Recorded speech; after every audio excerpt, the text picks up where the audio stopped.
panel. Four incredible individuals, first and foremost, good people, huge hearts that lead with abundance and value, and honored to call them, my home group, team leaders, but really incredibly productive, some of the most productive individuals and team leaders, not just with my home group, not just in the state of Arizona, but really in the entire country. So super impressive what you guys have all done. Huge thank you.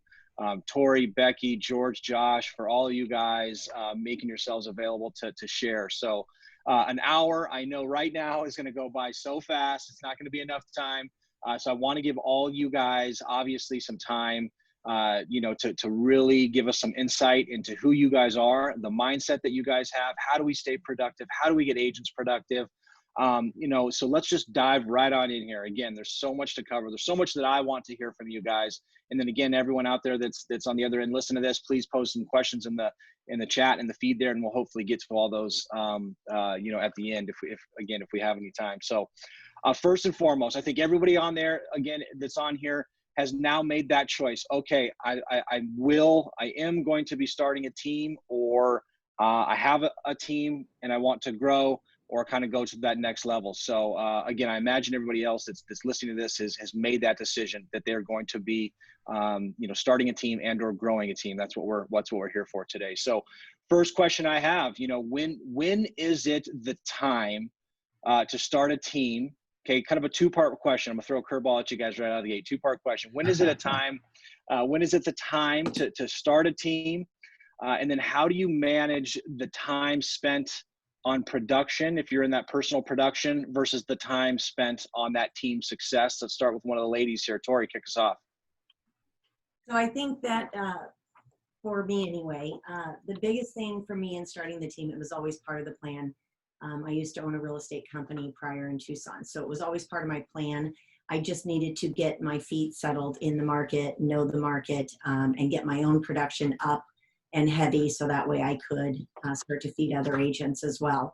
And for me, starting that team really had to begin with, okay, it's time, and then knowing the path that I wanted to have and being ready to go down that path and take the risk of bringing other people on.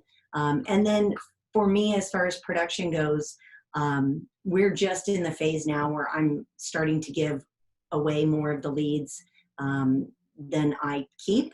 But in the beginning, when it was just me building, I would do, most of the production. Right now, I'm about 50% of our team production.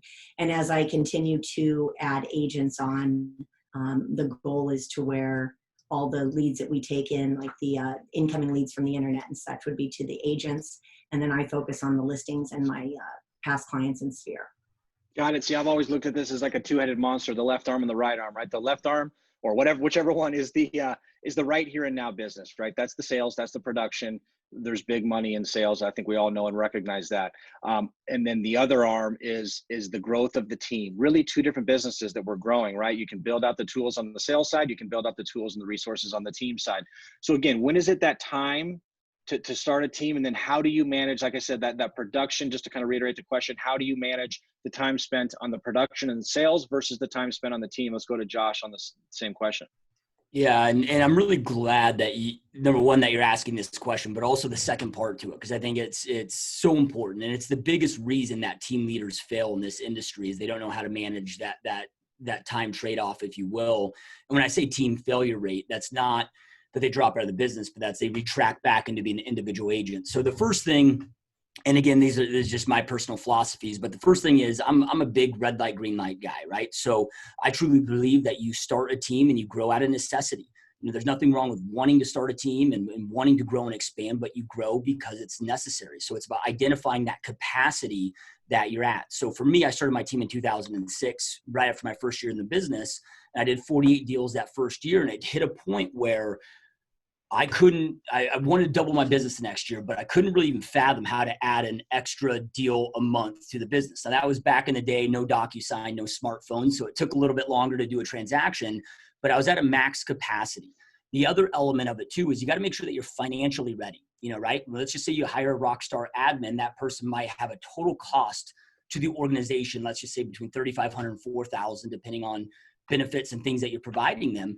Well, when you bring that person on, it's going to take 30 to 3 months, maybe 4 months to fully onboard them, to train them. And we know in this business, it takes, like what you do today, you're going to see that paycheck in 3 to 4 months from today, right? So you got to plan on, man, 6 to 9 months of paying this admin, let's just say, before I start to see an increase in ROI on that spend. So you need to not make sure that you're at a deal capacity where it makes sense and it's necessary for you to start the growth of the organization, but also that you're in a financial position to be able to do it and, plan for that and so forth. Then as far as time allocation, I look at this as like, you got to make sure that your production is up there. And this is what I, teach all new team leaders, where it's like, let's just say you're working the 90-10 rule. 90% of your time should be on your own production and 10% should be managing the team. And the great thing is and I'm talking when you're starting out with the team.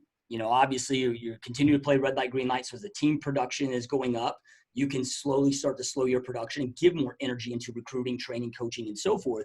But in the beginning, until you get to half a dozen agents, I mean, you're going to be 80, 90+% of the production of that organization. So, organizing your time in the right way and structuring in the right way with the meetings and the resources and the support where, hey, if I'm working 60 hours a week, I got 10 of that allocated to the team and to the growth and the support there, and then 50 hours allocated to my own production, and then slowly scale that back as the revenue from your agents increases.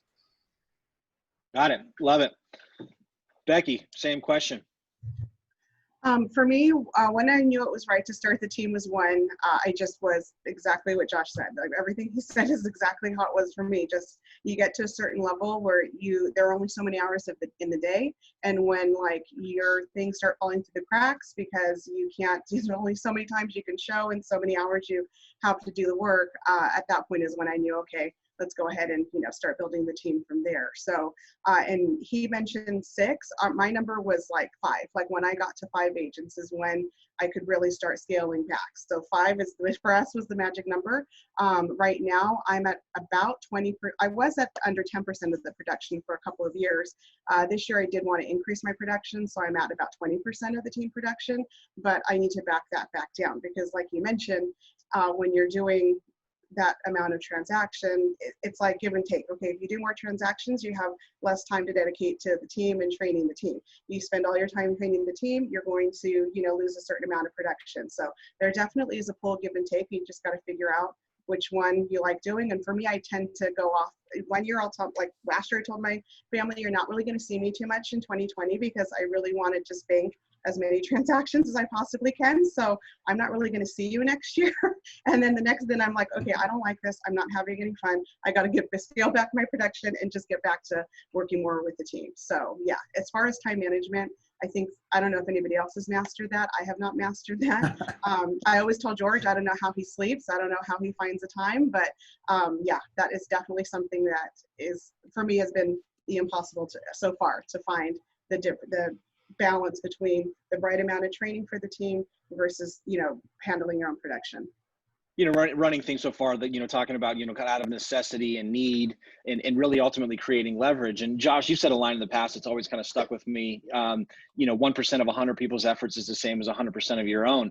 And I love that line, right? And so I know that this is an inexact science on when the right time is to start a team and then how to kind of manage that overall time spent on having overall success and having that understanding, of course, that it takes time, like any business out there that we're going to grow. But George, wrapping us up on this same question. Well, the panel stole all the good answers. So I guess, no, I think for me, understanding and capturing on momentum has been a huge key in building and growing a team, right? So you have that momentum, you want to make sure that you move with that, right? So as Josh was saying too, like, if you've got the productivity, if you've got that, and I think for me, like in deciding to grow a team early on, it's, I don't know if it was that conscious of a decision. It was like, I got too many leads. And this is the natural path I think a lot of people get into being a team leader. It's like, I got too many leads. I just need somebody else to work some of these. And now I'm a team leader out of necessity, right? But it really has to be, you have to be a little more calculated than that, right? It becomes a paradigm shift in your mind too, to become a leader and help these people grow. And you are, they're counting on you and you're counting on them. So you need to really fine tune leadership skills, make sure that you're ready for that. And so capturing on momentum, but honestly, like, initially I think I was 70% of the production, and then you're 30% of the coach, mentor, team leader, HR. I knew though that I wanted to create a team early on, because the bigger vision was to build a business out of this, and a really sustainable business, something duplicatable, something sellable in the end. If that's where you're going, if that's in your 3 to 5 year vision, then capture on the momentum now and start building that team. But Yep. not just salespeople, but it's operational too. I think that's where we fall down a lot. Oh, absolutely. And I think that that's where a lot of people get into this industry. And then when they look to start a team, they don't always think about those things that you just mentioned, Jordan. I think that's very powerful, right? Is that, are working on our leadership skills and getting better as a leader to be able to help. What I think is one of the most important things that we can do as a leader, and is cast that vision, right? And cast that vision to our team and articulate that, constantly, and gathering the troops. And, there's only a couple ways in this industry to truly build a business, a sales business, again, in my humble opinion as well. And one of the ways is to do just what we're talking about today and grow a team. That's something that I think that, you can step away from. You hear different people in this industry, what that number is, 30 days, 60 days, on maybe 90 days or longer, on how long can you step away and the business keeps going? Can you step away truly for 30 days on a vacation or whatever it is, and have the business still continue, to operate? So I think that that's a question that we have to be asking ourselves. So now that we want to grow our team, okay, I quickly, again, a 2-part question, but the first one I want a quick answer to, and then ultimately I want to know, what is the most important role on the staff? But again, that other part of that, what's the first hire quickly, but what's the most important role on the entire staff? Let's kind of loop it around this time. George, start us off. Well, I think the kind of most important role for me was an operational manager. I think it's been, however you define that, whether it's an office manager, TC, right? They're in this operations function, because I know I hated that piece of the business. So it was like, what are my strengths? What are my weaknesses? And where do I need some support in? So, and when I say operations, like somebody that's like fanatically committed to making the processes better. For me today, that's Billy Hobbs. For me back then, it was my office manager, right? I knew that the next piece of it was sales team members. I wanted to, I didn't want to be driving around the car all day long and showing houses. So adding team members at that point. So, but that was the first one: operations. Love it. Very important. Becky, to you. As far as most important, I would say operations was actually my last hire. was the final hire for me. I kind of did everything, and operations was last for sure. But there, like you said, that resulted in tons of hours being worked. But as far as most important, they all have a purpose. Like what I tell them is there's not one department that's more important than the other. You need marketing in order to get the word out, so our phones will ring. You need the ISA department there so that when those phones ring, they take the calls and schedule the appointments. You need the sales department is equally important because they need to close. You need the transaction department is as important because they have to assist the sales department to make sure all of that closes. So I mean, they all are work in unison with one another to make sure that everything happens in the way it's supposed to happen. As far as when you're first starting a team, for me, the first hire was a TC. I did a part-time TC and I just paid them per transaction because I want, it was less risky for me. And I know sometimes with a lot of people, they're like, well, I'm going to hire somebody full-time. And what if I can't afford, the income or something like that? For me, the easiest way for me to transition was first hiring a part-time TC, one from the brokerage. She helped me with the transactions. Then once I got comfortable, I knew I could cover that, amount. Then I hired a part-time TC. Then I transitioned to a full-time TC. So I just kind of went in baby steps. So for me, I did all the sales in the beginning. And then my first hire was a transaction coordinator. Got it. Josh, to you. Yeah. So first hire, admin. I don't know any team leader that I've ever met or talked to that started hiring agents before they built out the admin team that didn't live to regret it. And and this will lead into the most important hire, but is entrepreneurs or CEOs or however you want to classify yourself, your role is your main goal is to always be firing yourself from every role, right? So you got to get laser clear on what is the highest and best use of my time with the level that I'm at inside my organization. So when you're an individual agent, right? If you identify your 3 most important vital activities, that's going to be your lead gen, lead vault to set appointments, conduct appointments, and negotiate contracts. So I just made a list of everything that I was doing that didn't consist of those. And then bam, that was my first admin hire that took all over those. So then I could focus all of my time on those 3 money-making activities. And, but then as far as the most important hire, again, it really goes down to, because there's going to be a most important hire or role at the different levels that you're at in the organization. So again, it's always, what is the next person that I need to replace myself at this position in my business so I can get to my 3 vitals and invest. I look at my whole entire team. This might sound bad, but exists to allow me to focus on my 3 vitals that I can bring the highest value of the organization for the growth at. And at different levels, that's going to be, different for each, throughout the levels. But it's just always that kind of laser focus of, how do I need to fire myself? And in each one of my businesses, I'm trying to get myself to be really the only acting board member of that company, where I'm 100% exited from that company. And I'm just, overseeing as an active board member, if you will. So again, it just at each phase is playing that red light, green light, and identifying who is the best hire for the position that I'm in right now. Yeah, for the stage you are in your business right there. So I think that could vary for everybody. And that really is the ultimate, kind of definition of leverage, right? Constantly looking and evaluating, leverage points. What can I sub out? What can I hire? What can I, just, like I said, do just that, leverage. So Tori, wrap us up on this. Yes. So first and foremost, even as an individual agent, a transaction manager, transaction coordinator, whatever you call them, I think that's crucial. I think, as you start to grow a team, I wasn't even having to hire that, because that had been in my plan from the day I started, even as an individual agent. I just think that that's crucial. That's somebody that can do, work that saves you a ton of time. So as an agent, you can be out making money and producing. So my first hire was as a role of a showing assistant and an assistant.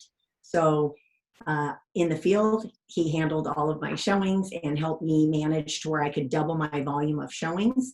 And then on the backside, as an assistant, he handled my operations and helped me make sure, we had our CRMs and everything that we needed to get rolling and started. And then from there, I hired I call it client care manager. You could call it an ISA, but the role again is a little bit blended. And I think everybody that I hired in the very beginning, we all played dual roles until I could get to the next level and hire the next person. So that's kind of how we started as far as that goes. I believe the most important position, I think again, is tough to say, because having somebody handle every single lead that we have coming in, I believe is very important to at least my model of the team. And having somebody that's dedicated sitting there, taking those incoming leads to where they're not sounding like they're out in the car, they're out at the mall, it's loud, it's noisy, it sounds very professional when they handle the incoming leads. So again, that would be I call it client care manager, which would be an ISA. Yeah. Okay. All right, great. And so transitioning to our next question here, we have been, and hopefully you guys all know and recognize this, is, a huge supporter of teams and a believer in teams, and really see that kind of as the future, one of the areas that is really the future of this industry. And teams can provide so much benefit, so much value to agents, whether it's shorten the learning curve, getting into this business or getting more productive. Or I think that there's 3 reasons personally, and hopefully, again, you guys can all agree with this, that agents look to join a team.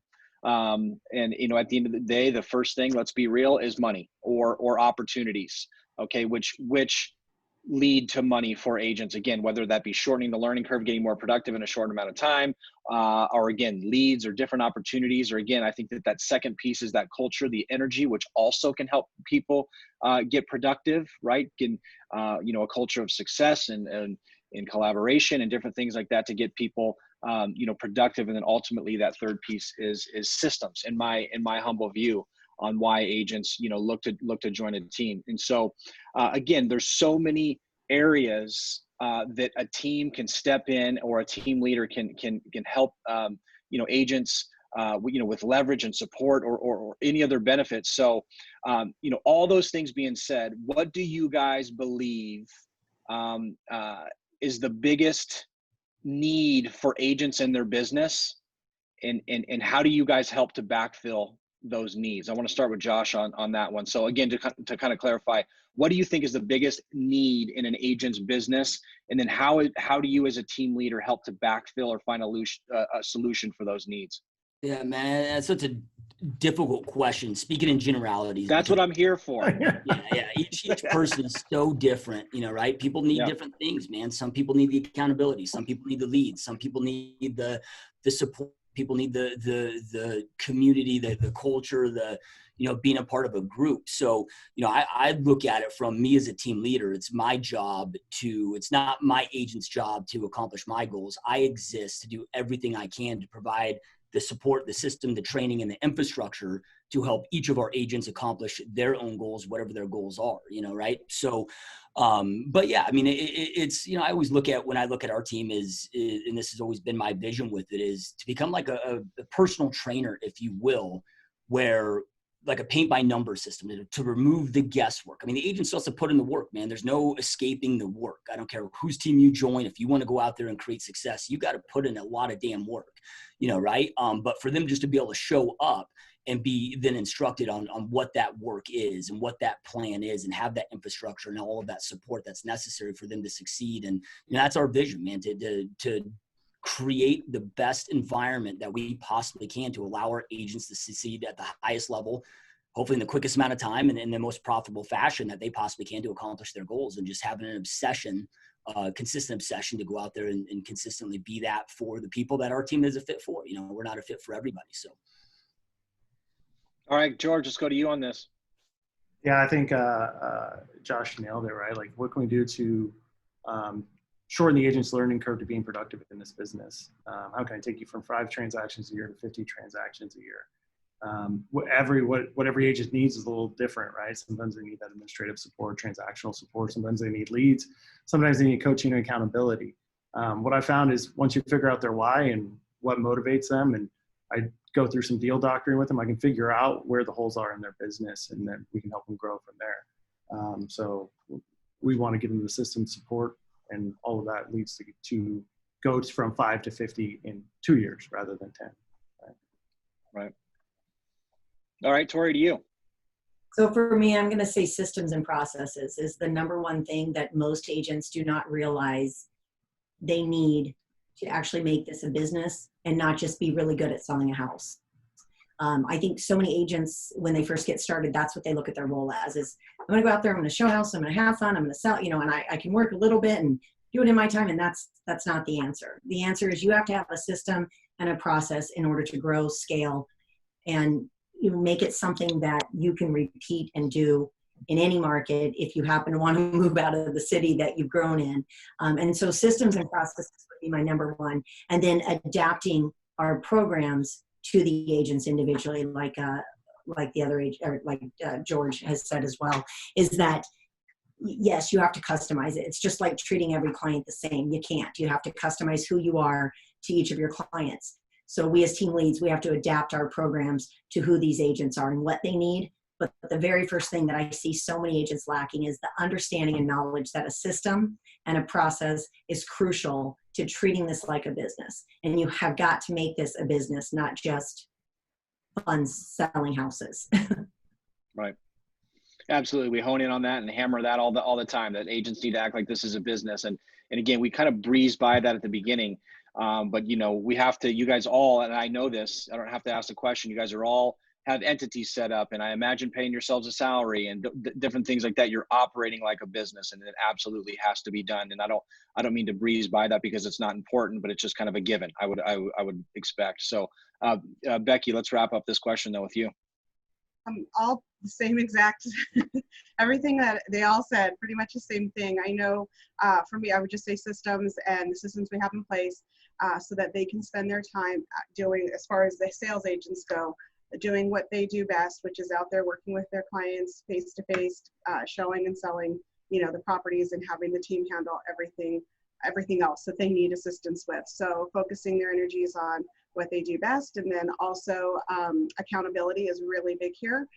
They have to be, accountable. They have to turn in their numbers every day. They have to, have one-on-one meetings with us, consistently. And like they said, like everybody else said, how you are with one is not how you are with every team member across the board. So I can look at numbers and I'm like, okay, there's no reason why she's doesn't have more in escrow. And I tell her, okay, you got 2 weeks to get something in escrow or your leads are getting cut off on the first of the month. So make it happen. And you tell that to the right person and they figure out a way to make it happen.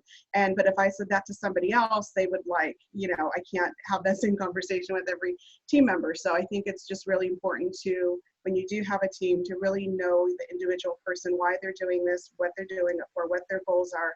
And you just got to, speak around that, because it doesn't work. The same thing doesn't work for everybody.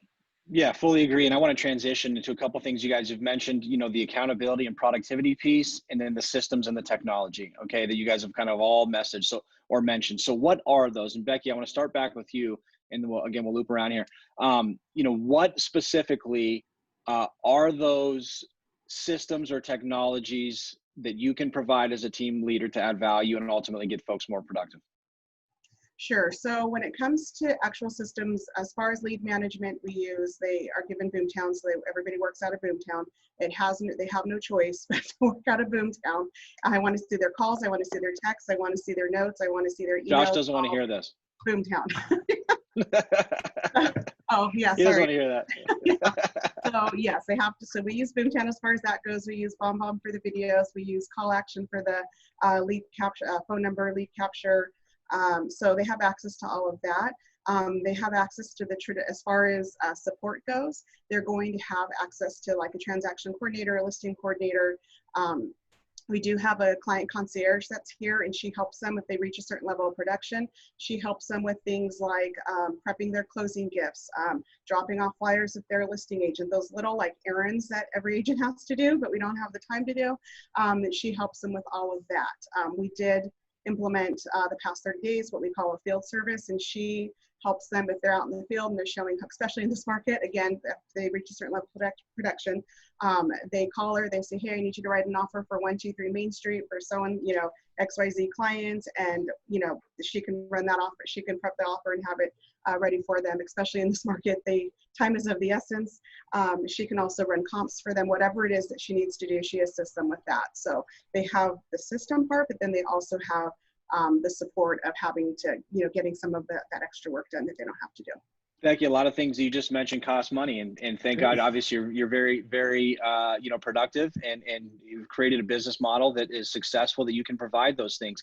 And just like agents out there in production, they need to be thinking of how they can backfill and or find solutions for the things they don't want to be doing, or maybe that they're not good at, or like Josh mentioned, isn't the highest and best use and most productive return on time to be spending, that time on. So the agents need to be looking for ways they can back. And again, that's why a team, like you just mentioned, a whole bunch of things that you provide as a team leader to an agent to help backfill those needs for them in their business. And, all good stuff there. Josh, let's go back to you on the same thing. What's the key tech and or systems specifically that you provide as a team leader? Yeah.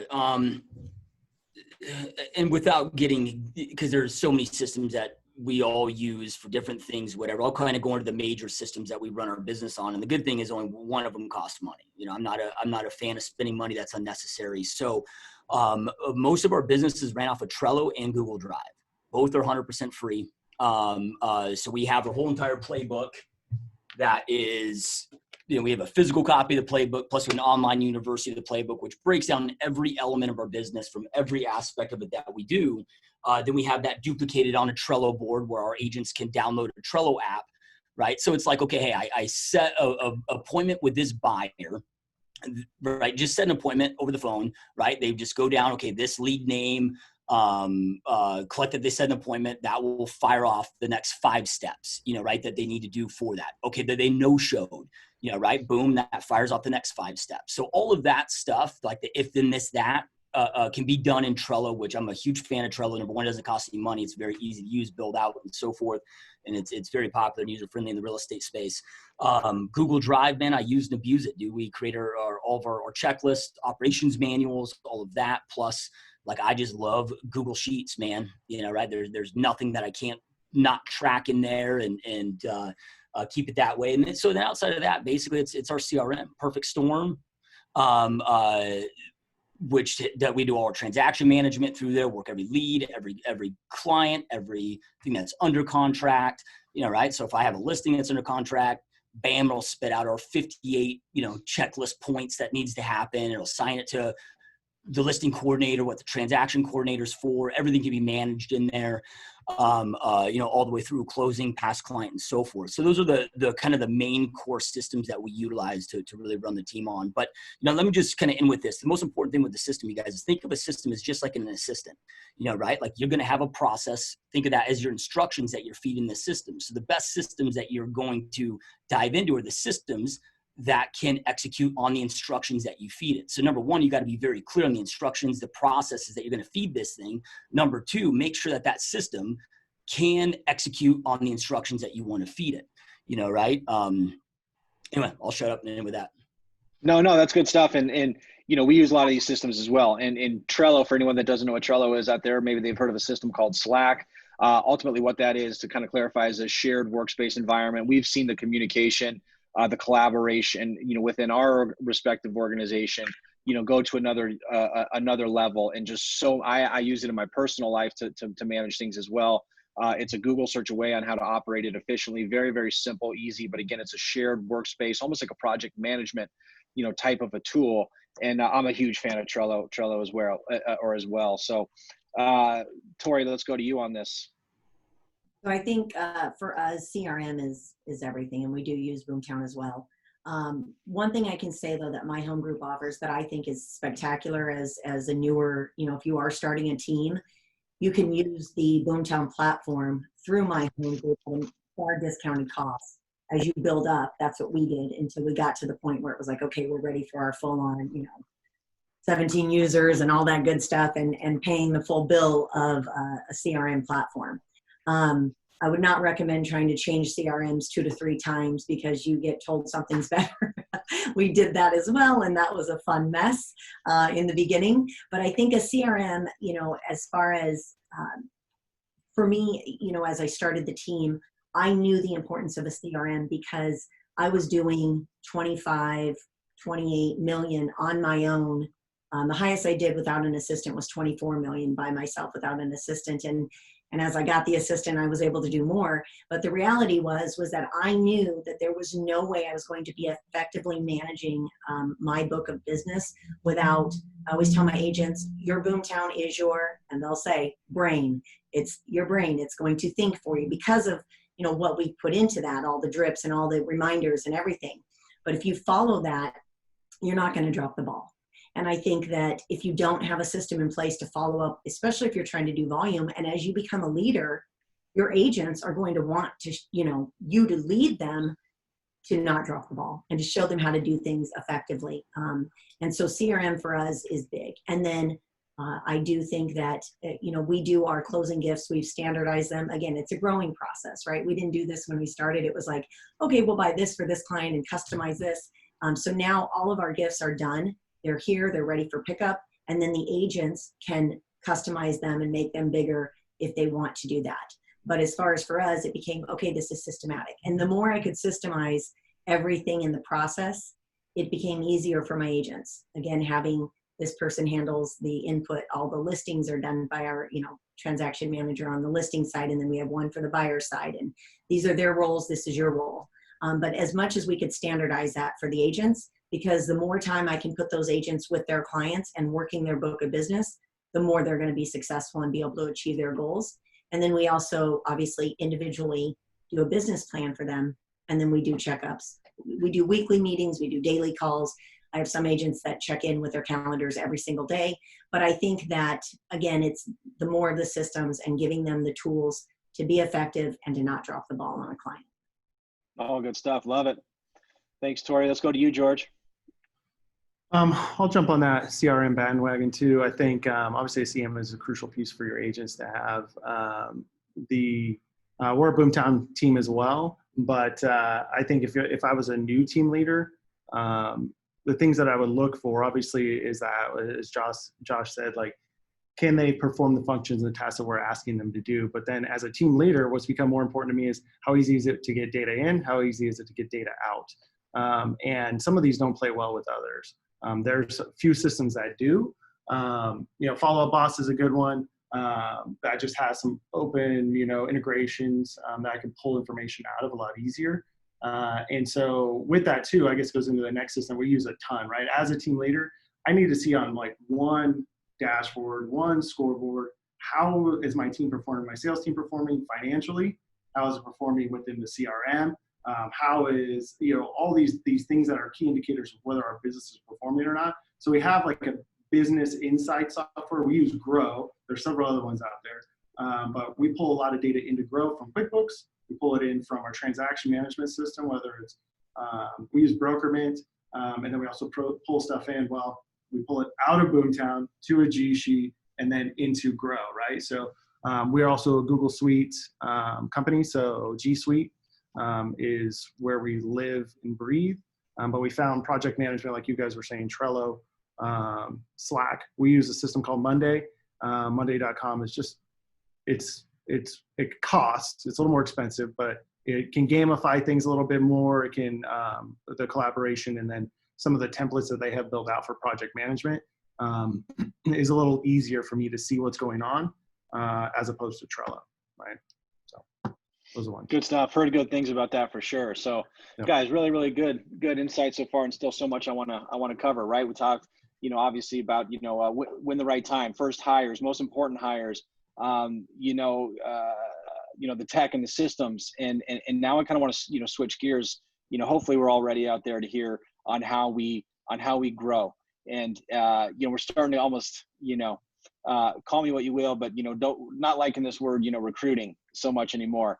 I just think it has a bad, connotation, in the industry and outside the industry, and more about attraction, right? The word attraction, and how do we attract, folks to our team? Call it recruiting, attraction, doesn't really matter to me, but, ultimately, how are we growing? So how are you guys right now in the marketplace, looking to grow your teams? What platforms do you guys find the most beneficial to help grow your teams? Let's start with Josh on this.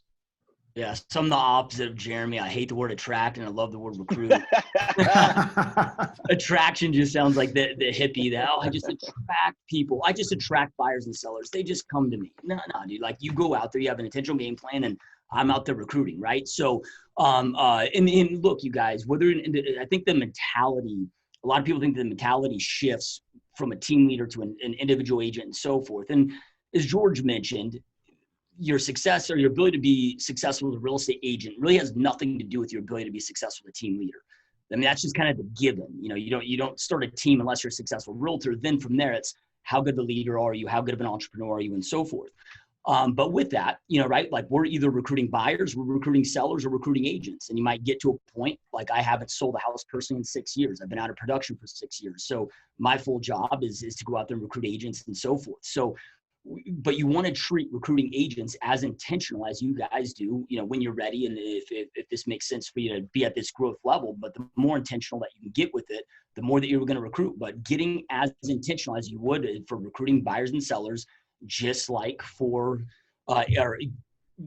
agents, just like with buyers and sellers, right? So if I'm out there trying to recruit, get listings, right? Well, I'm going to have a lead generation plan. I'm going to have a lead nurture plan. I'm going to have a follow-up plan. I'm going to have a presentation plan, an appointment confirmation script, a follow-up plan if they don't join, if they do join, and so forth. And really just being intentional and treating the same way.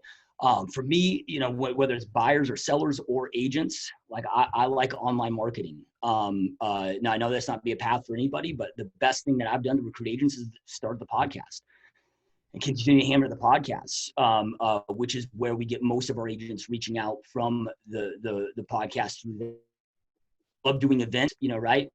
Kind of on halt with speaking events, but a ton through local speaking events out here. And then we're pounding new agents, school lists, whatever we possibly can. I don't have time to necessarily go deep into the full tactics, but I guess the full thing that I want to say is just have an intentional recruit plan, right? Know what so when we come to tracking our numbers, like I know exactly how long on average it takes when we recruited somebody new to our team for them to get onboarded, for them to get to producing. I know what their average production is, the average age. I know how long our average agent is with us before they leave. So we know the lifetime value.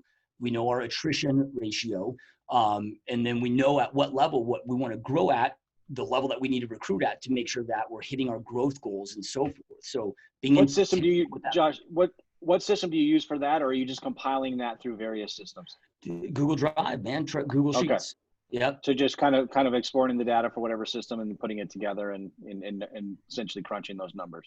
Yeah, I mean, we have one big tracker really that I run our whole entire team off. It's got a ton of tabs on it. But like when a new agent comes in, they go into an onboarding category. They're in that onboarding category until they pop their first deal, right? So then we're able to track, well, how many months did it take? So for us on average, it's 4.2 months before they close their first deal, right? Well, then we're able to track based on their monthly average production and so forth. And we're able to pull this as a whole with averages. But what's their average production? What's the average company dollar that they're bringing in each month? Right? And then, for us, the agents that do leave, not all agents leave, but the ones that do leave, they're with us for an average of 25 months. So then I know I've got, 19.8 months of production or whatever out of them, right? Here's the average company dollar that they're bringing in. So you can equate that lifetime value. So then you know how to compensate recruiters and so forth. If you go to that level, we have recruiters like I do. But then you can play the game, right? It's just like, okay, hey, I know how many leads I need. I know how many reach outs, how many conversations. I know my appointment set to conduction ratio, conduction to client ratio, client to closing ratio, and so forth. It allows you to just continue to play the game. I know that's kind of maybe a bad term, but that's at least how my mind looks at it. It is what it is. And, you sound like a business owner, right? Those are the things that we should all know and track and focus on to be able to ultimately know the numbers and ultimately grow a business. And Josh, I'm going to challenge you in a little bit in a good way, in a positive way, because, you are attracting by first leading with value and abundance into the marketplace. And I've given you high fives, constantly. And then the rest of you guys, this is a thank you to all of you guys for doing the things that you're doing right here today, right? You're leading with value, you're leading with abundance, you're open. You're open to sharing and paying it forward to the next person. Those are the same things that you guys do with your teams. I've seen it firsthand. And then the same things that you guys are doing out into the marketplace, whether it be the podcast, whether it be coaching and teaching, leading and inspiring, doing things like you're doing here today, to help ultimately, grow and attract and of course go on the offensive and have those recruiting structures. So, appreciate all you guys again for doing this. But Becky, let's go to you on that same question. How are we recruiting and attracting? Well, Josh just made a mention about playing the game. I don't like to play the game at all. So I'm like the worst person to ask this question because I hate everything to do with Tori, let's go. No, I'm just kidding. Let's just go to like Tori because I'm like the worst person when it comes to recruiting. I don't like doing it. I know it's something we have to do, but I won't even tell you that we have some great recruiting plan and this is where we get our recruits because I hate anything and everything to do with recruiting. Becky, I'm going to challenge you on that. Like you help so many people grow and expand their business. Like you owe it to more people to do that for, right? Like I really see that. I believe that. So yeah, I mean, George, that's a great point. I'm lucky with the agents that we have there. A lot of it comes from word of mouth from the agents that we work with. So, I mean, we do have things where we do have somebody who does this and she calls the agents every month, like, okay, who did you worked with this agent? How were they? Did this be a good fit for, our team? I mean, we have things, they place Indeed ads, they do a lot of social media, but a lot of ours comes from, our agents being at open houses and talking to agents that are there when they come in and they say, hey, how are you? how long have you been in the business? Oh, I'm a new agent. Oh, have you ever thought about joining a team? So they kind of do the recruiting for me when it comes to that. They do a lot on social media. My agents, if they see somebody on my home group page saying, hey, I'm thinking about joining a team, I have a couple of them that will reach out and private message and say, hey, you should come talk to Becky. And, so yeah. But as far as the system in place, I'm terrible at doing that. So let's go to Tori. Hey, Becky, appreciate your openness and honesty, right? And there's a lot of things that we do well, and I'm not saying you don't do well, but again, you're focusing on adding that value and leading with abundance, like all of you guys are. I know you wake up thinking about that, on how you can add more value, to your teams and the agents and the people around you. So, if we lead with that first things first, it comes around. Clearly, it's working for you, Becky. You're doing something right, like all you guys are. But George, take us home on this recruiting and attraction piece. I guess I'll go somewhat tactical on this, give you guys something to walk away with. We have the Indeed ads going. It was kind of not as super as intentional as you think it would be with the team of our size. We had team leaders doing it. We basically have pods within different regions in which team leads has responsibilities for recruiting.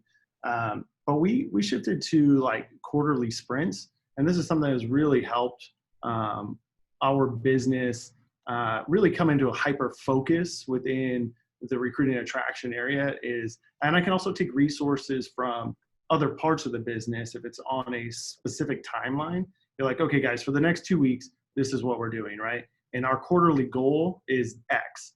And within these 2 weeks, we should hit X, right? So if it is you want to add 20 agents in 2021, right? Okay, we're going to add 10 in the first quarter. Okay, here's what we're going to do. My ISA sales manager or my ISAs are going to go over here, and they're actually going to work on recruiting and calling agents, cross sales, replying to Indeed ads. We also trigger all of our quarterly marketing stuff. So we'll become very visible on social media. We'll become very visible. You guys will see, I'm sure your guys' news feeds are just like full of our crap.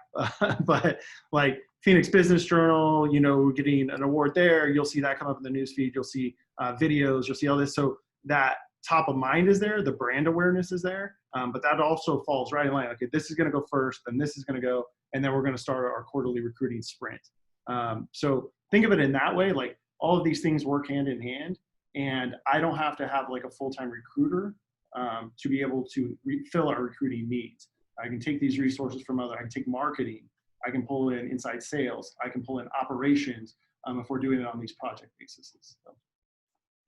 Love it. All good stuff. Very good, guys. I want to switch gears to this. Again, the other thing, like I mentioned before this question, was that second part of this, that accountability and productivity. Again, every team leader I know has a different style in terms of how do we help our agents get productive and ultimately hold them accountable and to ultimately help them create, again, successful businesses and be able to provide for themselves and their families. So, what is your guys' process? Again, hopefully specifically, what is your process or your system on how to get agents productive and or hold them accountable? Let's loop it back around. Let's start with George. I'm sure these seniors all have great things to share on this. I'm going to just give you one thing that has been probably the most impactful in creating accountability and getting agents productive. Maybe two things. Is a great scoreboard, right? So having a great scoreboard, and we don't have one scoreboard, we have many, but what are they doing? How do you get them, and when they start seeing that compared to other team members, it drives productivity, right? So that would probably be the number one thing that I said, like, how do we hold productivity? But then obviously the coaching, the mentoring, one-on-ones, group coachings, accountability partners, CRM, like all of that helps them grow and be productive. But if you're going to implement one thing, it's really have a good scoreboard. And the way that we do that, like I was saying, all the data that we need out of Boomtown to create our good scoreboard and pull it into Grow or wherever you're housing that. That's what we've been able to do. And I think that's what drives a lot of our productivity. Awesome. Love it. Tori, let's go to you. So for us, again, we sat down with each agent and we set their business plan and their goals for the year. And then we break that down quarterly, weekly, daily, even sometimes. And they have to have that desire. I believe, right? They have to have the desire to meet their goals. And then in doing that, holding them accountable and tracking their productivity is pretty easy to do because, my goal for an agent, if it's not their goal, it's not going to work. So you have to just take their goals individually and then break that down as to how they get there, and work backwards on what they need to be doing every single day. And then the activities, again, broken down into, you need to do this many face-to-face, you need to do this many appointments, you need breaking it down for them and showing them what activities they need to perform to get their goals. For me, we have minimum team standards. So you have to do certain levels of production. You have to hold so many open houses. You have to do certain things at a minimum level to be able to be on the team. I personally don't want part-time agents on my team. I just don't, it's not something that's a part of our business model. And when we look at recruiting agents, that's something I discuss. Like, I know what our goals are, and I make sure that they're going to fit our culture, and that we can align our team's goals with theirs. But minimum standards. And again, we use our CRM to say, hey, we gave you this lead and you didn't touch them took you more than 3 minutes to touch that lead. That's a problem. And if you continue to drop the ball a few times, then they're kind of on suspension for leads or for other things. So we just use all of the data to make sure that they're holding to the requirements that we've asked of them. But I think it ultimately begins with their desire to succeed at the level that they say their goal is. I like it. Josh, let's go to you. What's that accountability and productivity system, style, process look like? Yeah, man. And so many great points that both George and Tori brought up there. Absolutely. I'll kind of hit on two things that they kind of said, but maybe just do it in a different way. But I mean, everything that they said is true, right? And George brought this up in another question that you asked, but getting really clear on what their goals are and why it's important to them. Because at the end of the day, what is money? It's a piece of paper, right? So when I'm having a conversation with an agent of, oh, how are you doing on hitting that $100,000 this year? Versus, hey, how are you doing on getting your kid into that, a private school? Or how are you doing on getting to that family vacation that you really want to take? I want to get as deep as I possibly can in the true reasons. So, when we're having, let's just say our monthly follow-up calls with them, it's like, hey, look, I noticed that you're behind on your goal. And I just wanted to reach out. Look, I'm not here to judge. Your goals are your goals. I'm just here to support you and help you. And I just want to see, do you still have that 3% below your goal right now? Do you still have that goal of getting your kid into that private school? Right. And again, I'm not here to judge you either way, right. I'm here to support you. No, I really is getting your kid in that school really important? Yeah, it's important. Right. Okay, look, and that's great. And we're here to support you with that. Just you got to understand and realize, man, there's two pains that you're going to experience. Either the pain of doing the work, which I get, it's hard work, it sucks. Right. But you're going to experience the pain of doing the work, or the pain of having to look your son or your daughter in the eyes and tell them that you couldn't get them into that college, or you couldn't get them into, so which pain would you rather experience? Okay, well, right. And hopefully they say it's the one with their goal, right. And then from there, just, hey, can I have your permission to follow up with you for 48 hours to check in, see if there's any more support that you need, recalibrate and adjust that game plan for them. But that becomes huge, man. A lot of people have a very difficult time of knowing what they need to do. Not know what they need to do, but what they need to do is the easy part. It's getting people to tap into the why. Like, why is this so important for them to go out there and do that? And I don't believe that anybody has a motivation problem. They have a clarity problem, right? So trying to bring in that clarity as much as possible. And then the other standpoint too is, the whole thing of, oh, you can lead a horse to water, but you can't force him to drink. And, as a team leader or managers, their responsibility is to show that horse how to get to water, right? Well, if you ever try to tug a horse that doesn't want to be tugged, like, you're not going to win that battle. Like, your first primary job is to make that horse fucking thirsty. If you make that horse thirsty, they'll be begging you to show them to the path to water, and then they'll drink the shit out of it, right? So I truly believe, like, you got to create an inspirational organization. It starts with the team leader. The pace of the organization will only go as fast as the leader, right? So you've got to be living by example. You've got to inspire the people inside your organization, and then do things that inspire them, like George talked about with, the boards, the scoreboards, that's creating that not only inspiration from the competitive nature, but also seeing what's possible. Hey, man, we've got an agent on George's team that, is making X amount of dollars. They have the same opportunity, same structure, same everything. That then in their mind, it becomes a belief that it's possible, right? So, those are the couple things I wanted to add. Love it. Love it. I knew this hour would fly by. You guys are so much value, so many good nuggets here. Good stuff. Becky, how about for you? I think, like I said, pretty much what they all said.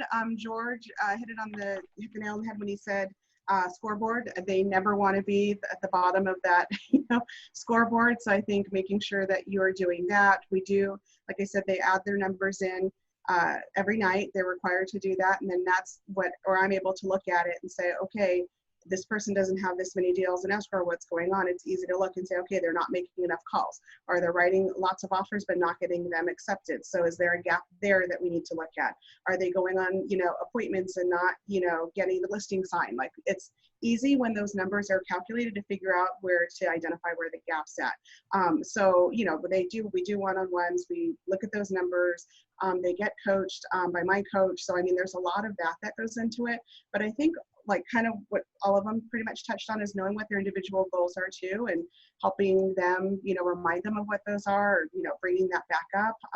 Sometimes some of them just need a little jump start to get them going. So we try to do other things that, unconventional things. Like we had one who was wanting to get her kitchen, I'm trying to think of what they were talking, I remember. Okay, there was one where she would want, her goals to get her kitchen remodeled, and she just kept dragging her feet and was, not doing, what she needed to do to get that going. So we're like, okay, myself and another team member went to Home Goods, bought a whole bunch of stuff for her kitchen. We kind of had an idea what she liked.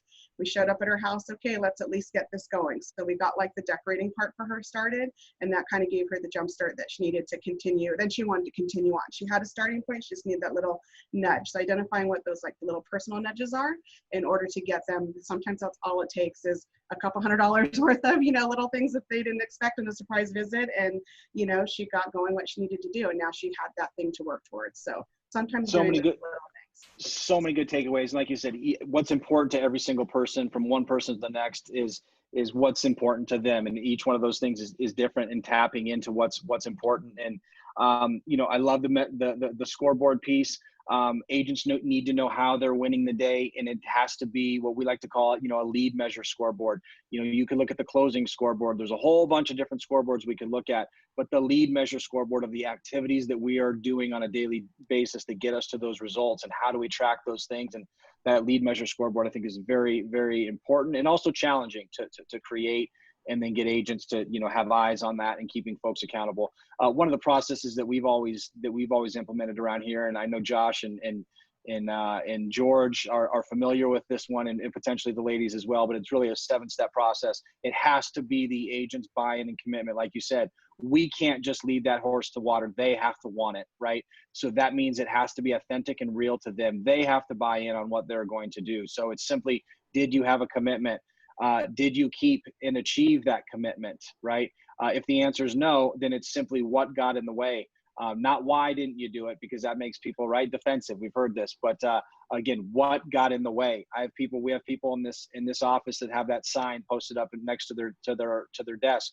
What got in the way? And then that next piece is, could you have kept your commitment? All things considered, we understand life happens, different things happen, but all things considered, could you have kept your commitment?